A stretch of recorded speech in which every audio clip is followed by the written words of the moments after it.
물어보면 하느님의 무상성에 대한 체험이에요.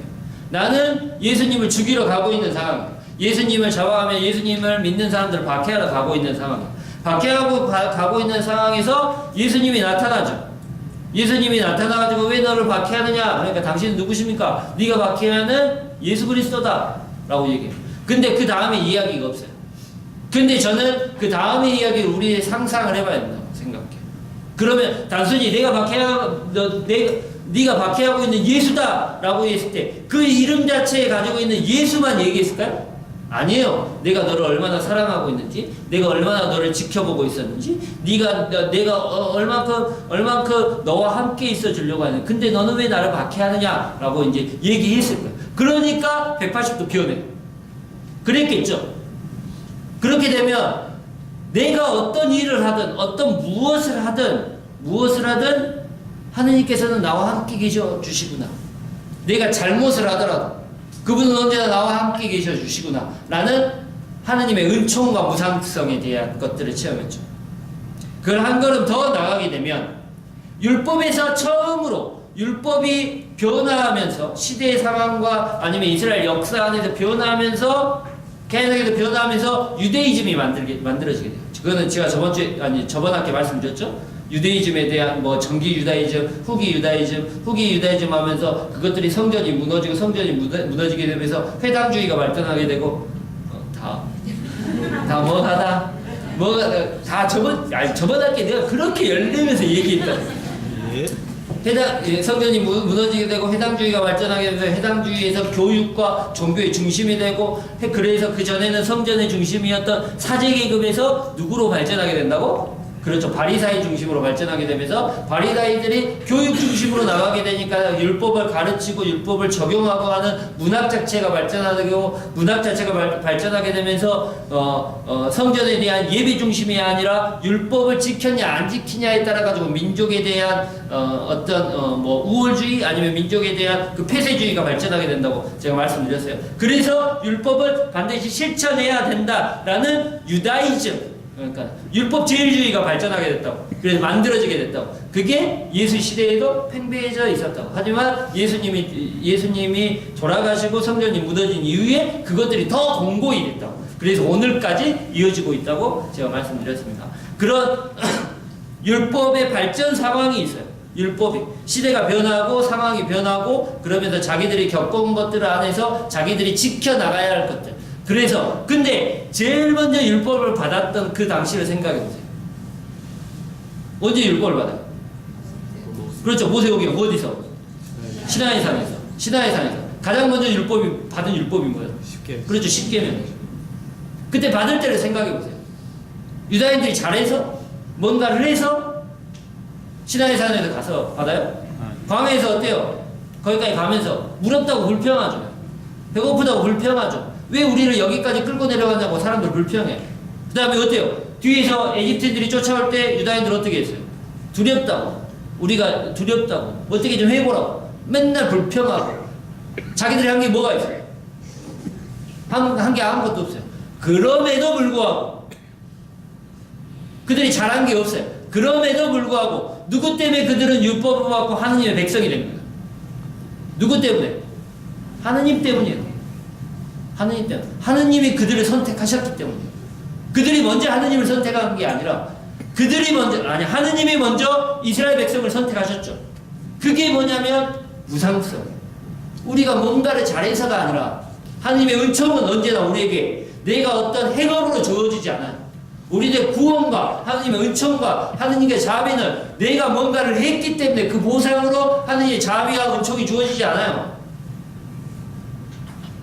율법도 마찬가지로 원래의 율법에 대한 가장 정확한 것들은 가장 뭐냐면 먼저 우리에게 주어졌다는 거예요. 하느님이 우리를 먼저 선택하셨고 하느님께서 우리를 먼저 당신의 백성으로 불러주셨어요. 그래서 우리는 그 불러주심에 어떻게 해야 되는 거예요? 응답해야 되는 거죠. 그 응답 자체가 뭐예요? 율법주의예요. 율법을 실천하는 거죠. 이 율법을 지키면 오늘 신명기에 나오잖아요. 이 율법을 실천하여라. 그러면 너희는 너희 민족들의 가장 위대한 민족이 될 것이다 라고 얘기해요. 가장 존경받는 민족이 될 것이다 라고 얘기해요. 근데 그 전에 율법을 지키고 실천하기 이전에 뭐가 있어야 돼요? 하느님의 은총과 자비가 있어야 돼요. 그것들을 먼저 받아야 돼요. 그런데 율법주의로 시대가 변하면서 처음에는 은총의 무상성과 율법의 실천이라는 두 가지의 양대 산맥으로 축을 가지고 율법이 형성되어 있었어요. 그래서 율법의 기본 정신이 뭐예요? 가장 먼저 율법의 기본 정신이 뭐예요? 10계명의 1, 2, 3계명이 뭐예요? 누구를 사랑하는 거예요? 하느님을. 그렇죠. 하느님을 사랑하는 거잖아요. 그 다음에 4계명부터 10계명까지가 누구를 사랑하는 거예요? 그러죠. 그게 뭐예요? 하느님이 자비하신 것처럼, 예수님이 얘기하신 것처럼, 하느님이 자비하시고 하느님이 우리를 무상으로 선택하셨던 것처럼 너희도 어떻게 하라는 거예요? 그런 하느님을 사랑하고 그런 하느님을 사랑한 것들을 본받아서 누구를 사랑하는 거예요?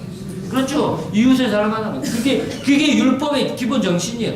그런 무상성부터 시작해야지 우리가 어떤 실천이나 아니면 율법을 지켜나가는, 법을 지켜나가는 그것들이 정당화될 수 있다는 거죠. 근데 시대가 변함에 따라가지고 그게 어떻게 돼요? 무상성이라는 그런 율법주의 안에 그게 남아있어요? 하나님의 은총이라는 게 남아있어요? 남아있지 않았죠. 그게 없어져 버렸어요. 잊혀져 버렸어요. 그리고 나서 뭐만 남아있게 돼요? 그렇죠. 율법 준수만 남아있게 돼요. 부차적인 이유가 목적이 되어버려요. 그러니까 예수님께서 어떻게 해요? 나는 이것들을, 이 부차적인 목적이 돼, 수단이 되었던 이것들을 없애러 온 게 아니다. 뭘 한 거야? 너희들이 잊고 살았던 이 무상성의 하느님에 대한 사랑들을 어떻게 다시 기억으로 떠올려주고 싶다라고 얘기하고 있는 거예요. 그게 오늘의 이야기예요. 그게 오늘의 이야기. 그래서 뒤에서 계속해서 얘기해요. 어떻게 보면 아주 다르게 얘기하죠. 율법에는 이렇게 되어 있다. 하지만 나는 이렇게 얘기한다. 뒤에서 대당면 이제 6가지가 나오죠. 그 뭐냐, 산상설교에서 5장 후반부에. 눈에는 눈, 이에는 이라고 했다. 하지만 너희들은 폭력을 사용하지 마라.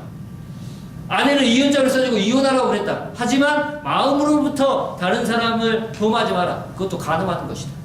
라고 얘기하죠. 그게 뭐예요? 아예 이 율법이 잘못됐다고 얘기하는 거예요? 아니요. 이 전에 있는 하느님의 사랑과 이웃 사랑에 대한 이야기들을 너희가 잊고 살았던 걸 다시 한번 기억하게 해주는 거예요. 그게 완성이라는 거예요. 그게 저는 오늘 감동이었어요. 이렇게 오래 설명 안 했죠? 그래서 결론은 여러분들은 잊고 사는 게 없어요? 많죠. 왜냐하면 우리가 잊고 싶어서 잊는 것도 있고 아니면 잊고 싶어서 보지 않으려고 하는 것도 있어요. 그 다음에 내 용시 때문에 눈이 가려져서 잊혀지는 것도 있어요.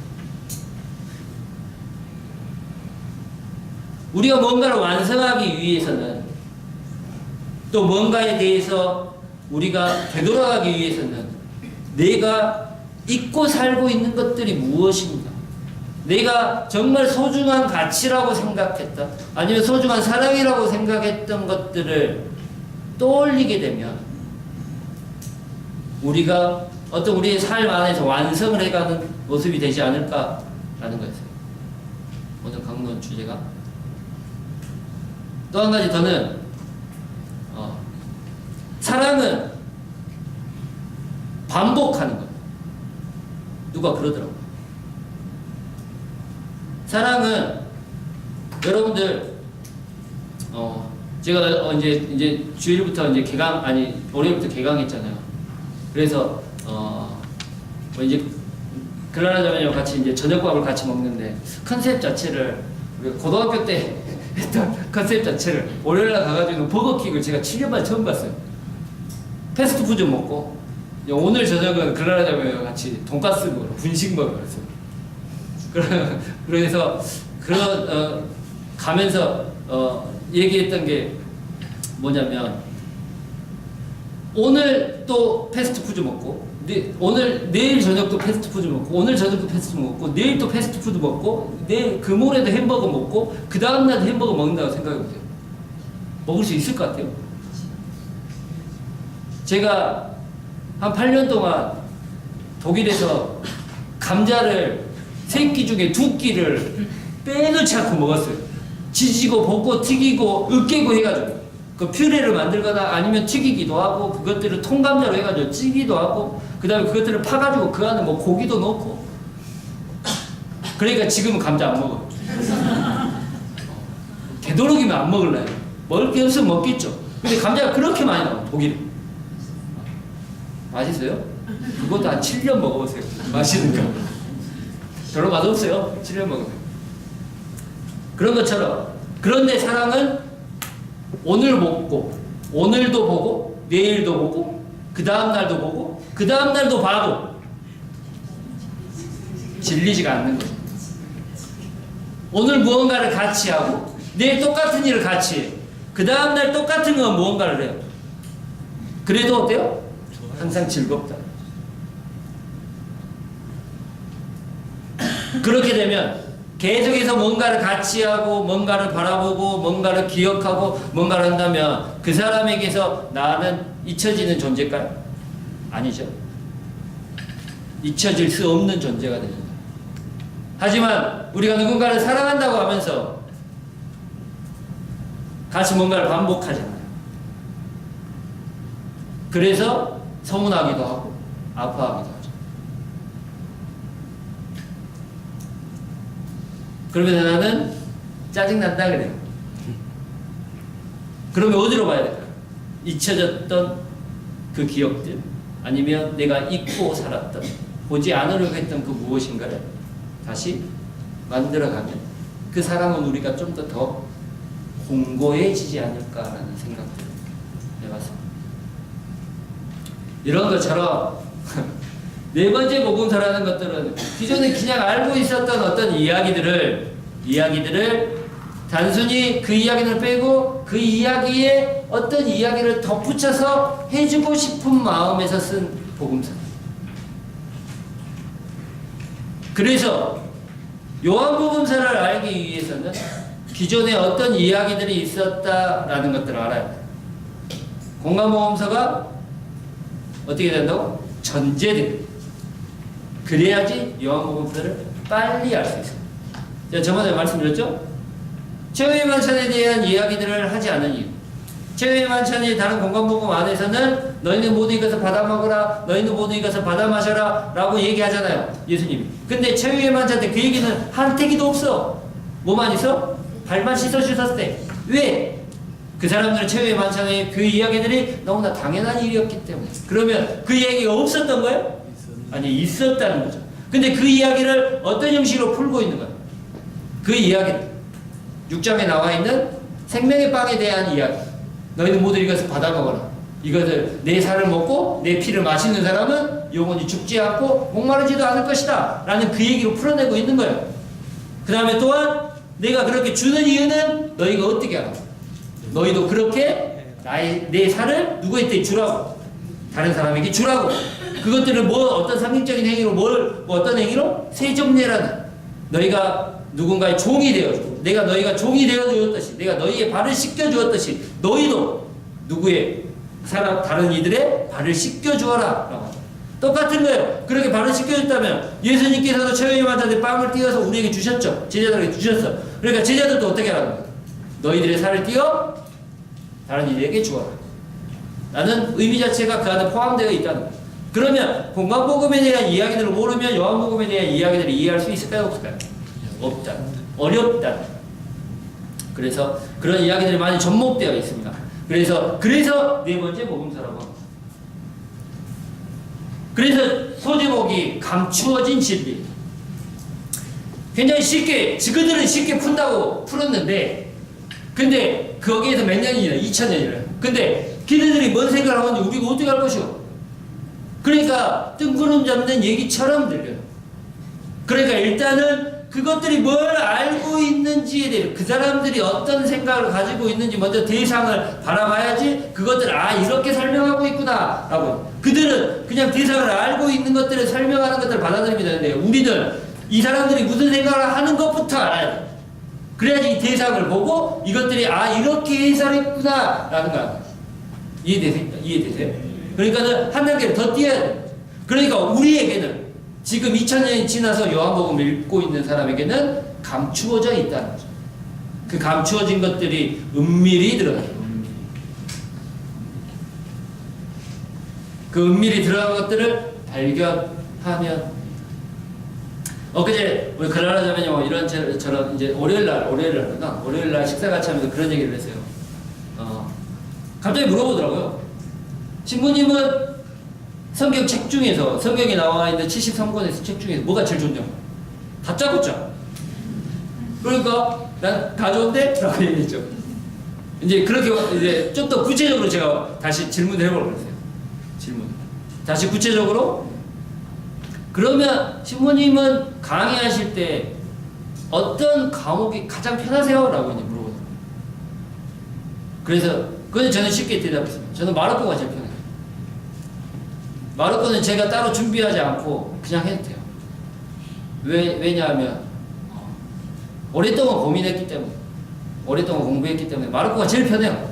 그러니까 마르코는 일단 장 아니면 뭐 그런 제가 뭐 외우려고 한 건 아닌데 그냥 오래 보니까 외워지더라고요. 장수나 아니면 어떤 구조나 뭐 그런 것들이.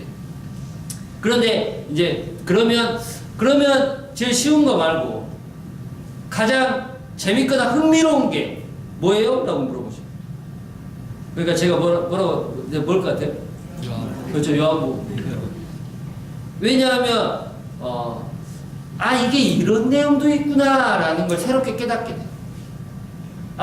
내가 몰랐던 부분, 이게 이런 상징들을 가지고 있구나.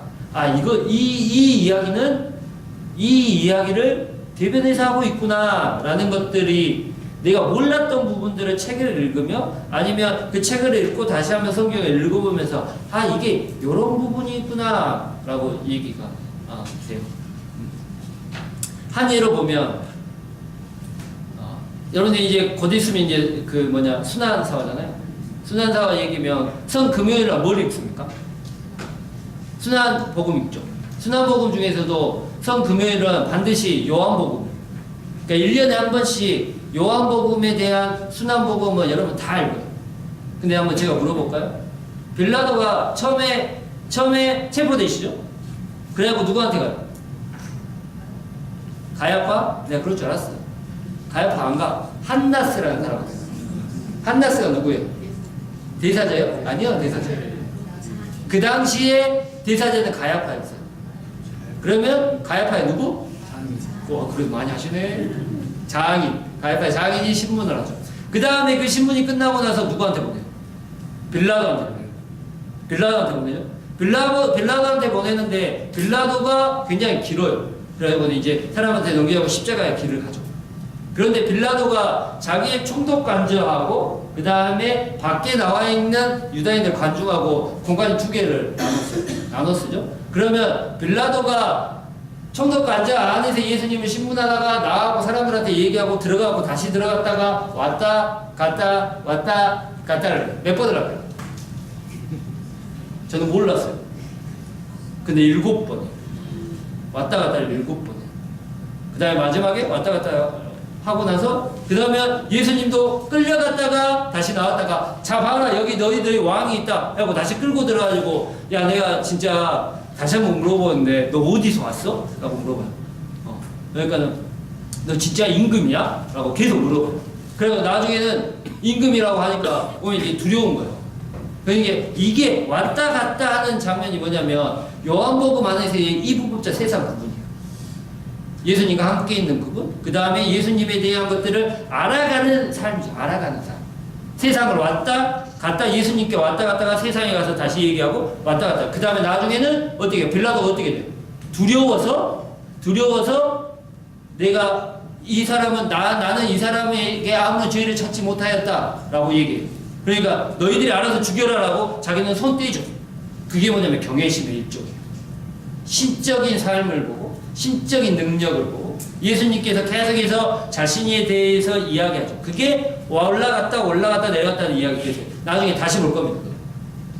굉장히 재밌어요. 저도 몰랐는데요. 이번에 공부하면 처음 알았어요. 1년에 한 번씩 제가 읽어요. 그 다음에 사람들 읽어주잖아요. 연극처럼 하잖아요. 그런데 몰랐는데요. 이번 복음들 한번 순환복음 잘 읽어보세요. 끌려서 들어갔는데 다시 나와갖고 사람들한테 얘기하고 그 얘기를 듣고 다시 들어가고 예수하고 다시 얘기하고 이 얘기한 것들을 다시 가지고 나와가지고 사람들한테 다시 얘기하고 들어가고 다시 예수님과 얘기하면서 믿음이 생겨요. 그래서 경외심이 생겨요. 그래서 나는 이 사람은 아무 죄가 없다 생각한다 라고 얘기했죠. 빌라도가 그렇게 하는 모습이 굉장히 극적으로 표현되어 있어요. 한번 집에 가서 한번 읽어보시면 굉장히 재밌습니다. 그런 걸 보라는 거죠. 낭만 보이나? 아무튼 뭐 쓸데없는 얘기를 하다 너무 했는데 그래서 저는 감추어진 이시를 찾아서 그 안에서 우리가 조금은 더 하느님 예수님의 모습에 대해서 조금 더 가깝게 다가갈 수 있는 이야기들을 찾아내보자 라는 게 제 주의예요. 그래서 은밀한 발견, 그냥 대놓고 발견하는 게 아니라 은밀하게 좀 다가가면서 발견할 수 있는 것들이 가지면 좋겠다라는 생각입니다. 두 번째 시간 끝. 25분 지났네. 딱 지금 35분. 근데 제가 참 말이 많긴 많네요. 저는 참 말이 많긴 많네요. 아 진짜 뭐 근데 별말 안 한 것 같은데 순간 25분이 지나가네. 제가 말 많이 하나요? 말 많죠? 아니 근데 와 진짜 몇 글자 안 되는데 이거 가지고 25분 동안 떠들고 보니까 참 말이 많습니다. 그래서 오늘 해야 될 거는 복음서에서의 요한복음이라는 주제입니다. 요한복음의 네 번째 복음서의 특징과 구조에 대해서 얘기할까 합니다. 그래서 뭐 이거는 조금 이따 다시 설명하면 되니까 첫 번째 두 가지의 질문. 첫 번째 네 번째 복음을 복음서라고 할 수 있는가라는 질문입니다. 또 두 번째 질문은 네 번째 복음은 예수님의 이야기를 어떻게 구성하고 있는가라는 얘기입니다. 제가 말씀드리고 싶은 거는 첫 번째 네 번째 복음서를 복음서라고 할 수 있는가라는 질문 자체 보시면 복음서라고 할 수 있는가? 복음서라고 할 수 있을까요? 왜? 구성이 전혀 달라요. 그러면 복음서라고 할 수 없다고 하는 사람들은 어떤 사람들일까요? 왜 복음서라고 할 수가 없어? 예수님에 대해서 너무 설명이 안 돼 있어요. 예수님의 말씀만 이렇게 해서 예수님의 생각만 표현했지 예수님이 어떻게 살고 예수님이 어떻게 다가왔는지 그 다음에 기존에 있었던 복음서에 대한 양식 자체를 취하지 않아요. 그렇죠? 다른 건 다 달라요. 다른 것들하고 다 달라요. 하지만 그 안에 가지고 있는 구성 요소는 그대로 포함되어 있어요. 그래서 어떤 사람들은 복음서라고 얘기하고 어떤 사람들은 복음서라고 얘기하지 않는 사람들도 있어요. 하지만 저는 복음서라고 얘기합니다. 교회 안에서 복음서라고 인정했고 그렇기 때문에. 그래서 일단은 왜 이게 복음서인가 복음서가 아닌가에 대한 문제를 얘기하기 위해서는 복음이 무엇인가에 대해서 먼저 알아야 된다고 저는 생각해요. 여러분 이 질문이 이해되십니까? 이해되시죠? 복음이 무엇이고 복음서가 무엇인지에 대해서 복음이 뭐예요? 기쁜 소식. 다 그렇게 다 얘기해. 내가 그거나 물어본 게 아니잖아요. 다 기쁜 소식은 다 알지. 기쁜 소식이 뭐예요? 그러면 이거를 제가 아까 밥 먹으면서 우리 클라라 자매한테 했던 질문 그대로 한번 해볼까요? 그대로. 여러분들은 지금 나에게 복음이 뭐라고 생각하세요?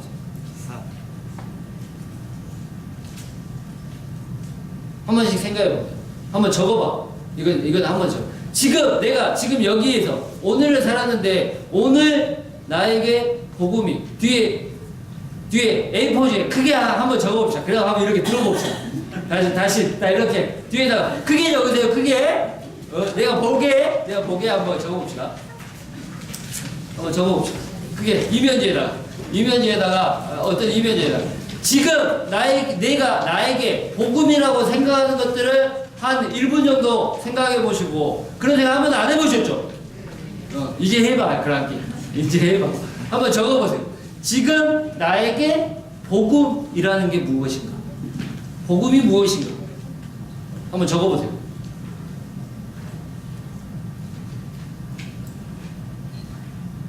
적으라고 말투가 없어. 나만 보고 있으면 어떻게 해요? 적어보세요.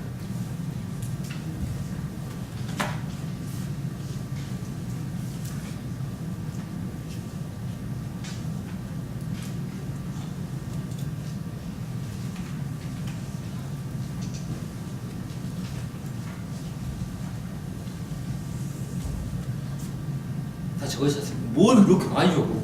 뭐 장문을 하셔보네. 누구한테 편지 쓰세요? 어?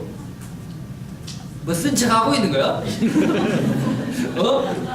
그냥 나보기 좀 그러니까 그냥 뭐 아무거나 끄적거리고 있는.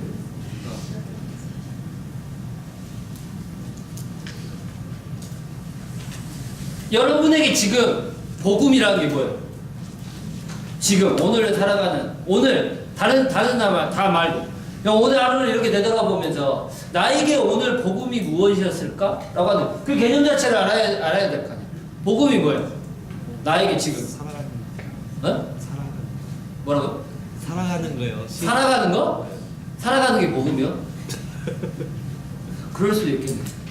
그거를 이제 복음이라는 얘기를 아까 여러분들이 복음이 뭐라 그랬어요? 그렇죠. 기쁜 소식을. 나에게 오늘 기쁜 소식이 뭔가를 생각해요. 개가. 감사합니다. 또 이런 또 이렇게 또 나에게는 기쁜 소식이 아닌데? 그럴 수 있죠. 살아가는 것 또한 나에게 기쁜 소식일 수 있어요. 근데 살아간다는 것 자체가 나에게 기쁜 소식이라면 더 한번 물어봐야죠. 왜 내가 산다는 게 기쁜 소식인가? 죽지 않았기 때문에? 그냥 그러면 난 살아있는 것만 자체로 기쁜 소식인가? 그러면 산다는 건 나에게 어떤 의미인가? 좀 더 구체적으로. 나에게 오늘 기쁜 소식이 됐던 건 누구였어요? 아니면 나에게 기쁜 소식이 됐던 어떤 상황이었어요? 아니면 어떤 나에게 기쁜 소식으로 나를 웃게 하고 나를 행복하게 하고 나를 아무튼 기쁘게 만들어줬던 것.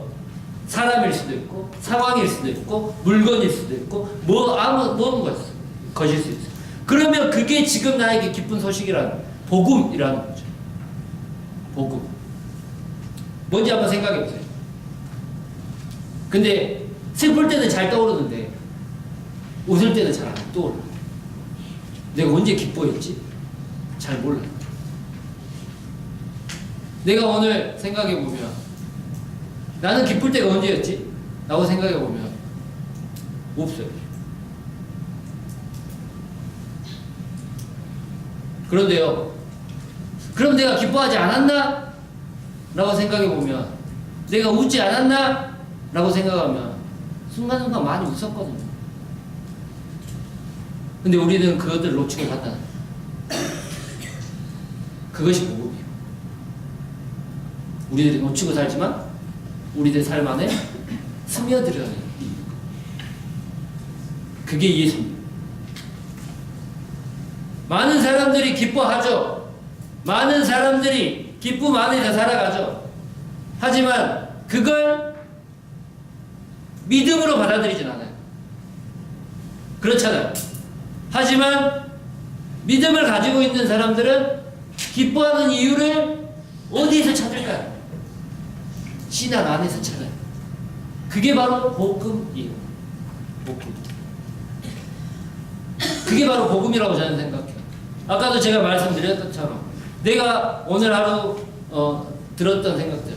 와, 내려오면서 벚꽃이 이쁘다. 내 다음 주에는 벚꽃이 그냥 만발하겠구나 라는 생각을 가지고 다음 주에 저기 한번 가볼까? 라는 생각을 가지는 것 자체. 왜냐하면 내가 어디 똥냄새나고 냄새나고 별로 보고 싶지 않은 내가 가고 싶어 하겠어요? 아니죠. 나도 거기에 대한 어떤 무언가가 있기 때문에 가고 싶어 하는 거죠. 그러한 마음을 들게끔 하는 게 누구라는 거예요. 신앙이 없으면 그냥 내가 하고 싶어서 하는 것 같다 라고 생각하지만 내가 신앙을 가지고 있으면 어떻게 보인다는 거예요. 하느님께서 예수님께서 나에게 이런 마음을 주셨겠구나. 그런 마음이 들면 하느님께 감사하게 돼요. 아주 사소한 거 하나가 뭐예요? 다 예수님이 나에게 주신 선물이라는 거죠. 그게 바로 우리들에게 복음. 복음은 기쁜 소식이라는 거예요. 그러면 이것들을 처음에 복음이라는 단어가 나왔을 때, 에반겔리온이라는 단어가 나왔을 때를 생각해 봅시다. 생각해 보면 에반겔론이라는 단어가 나왔을 때는 처음에 어디에서 나와요? 제가 그것도 설명했죠? 언제?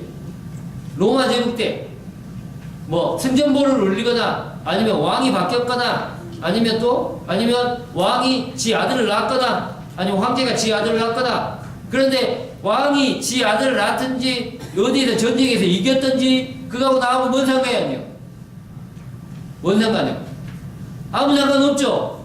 근데 걔네들이 뭐 아들 낳았다고 지들이 왕 됐다고 나하고 뭐하고 관계가 있어야지 나한테 기쁜 소식이 있을 거 아니야. 근데 그걸 왜 기쁜 소식이라고 그래요? 그때마다 빵 줬으니까 기쁜 소식이라고.